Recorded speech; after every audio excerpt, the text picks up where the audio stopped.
अध्यक्ष महोदय, गेल्या 5 दिवसापासून यवतमाळ जिल्ह्यात मोठ्या प्रमाणात पाऊस पडला असून जिल्ह्यात 18 महामंडळ अतिवृष्टीमुळे नोंद केली आहे।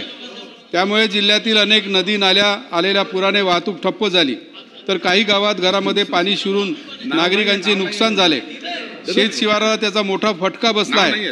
पांढरकवडा तालुक्यातील सायखेडा धरण 100% भरले आहे। खुनी नदी दुथडी भरून वाहत असल्याने नदी काठावरील नागरिकांना इतरस्त हलवण्याचे काम सुरू आहे। गेल्या 24 तासात वणी तालुक्यात सततधार पावसामुळे वर्धा, निरगुळा, विदर्भ या तिन्ही नद्यांना पूर आल्यामुळे तालुक्यातील 4 मार्ग ठप्प झाले आहे। तर वेकोली क्षेत्रात असलेल्या कोलार पिपरी गावात पुराचे पाणी शिरल्याची भीती आहे। त्याचप्रमाणे मारेगाव तालुक्यात 87.13 मिलीमीटर पावसाची नोंद झाली असून वर्धा नदीला पूर आल्याने चंद्रपूर जिल्ह्याला जोडणारा कोसारा पुलावरून 3 फूट पाणी वाहत असून हा मार्ग वाहतुकीसाठी बंद करण्यात आला आहे।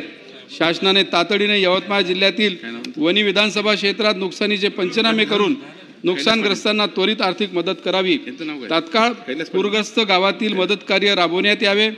घराचे आणि शेतीचे पंचनामे करून त्वरित आर्थिक मदत जाहीर करावी।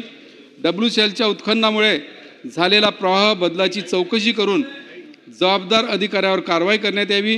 भविष्यात अशा मानवनिर्मित आपत्ती टाळण्यासाठी कायदेशीर व पर्यावरणीय उपाययोजना आखाव्यात। संपर्क तुटलेल्या गावासाठी आपत्कालीन वाहतूक व आरोग्य सेवा सुरू करण्यात यावी ही शासनाला विनंती करतो आणि औचित्याच्या मुद्द्यावर बोलण्याची संधी दिली याबद्दल अध्यक्षांचं मी मनापासून आभार मानतो। Happy thoughts.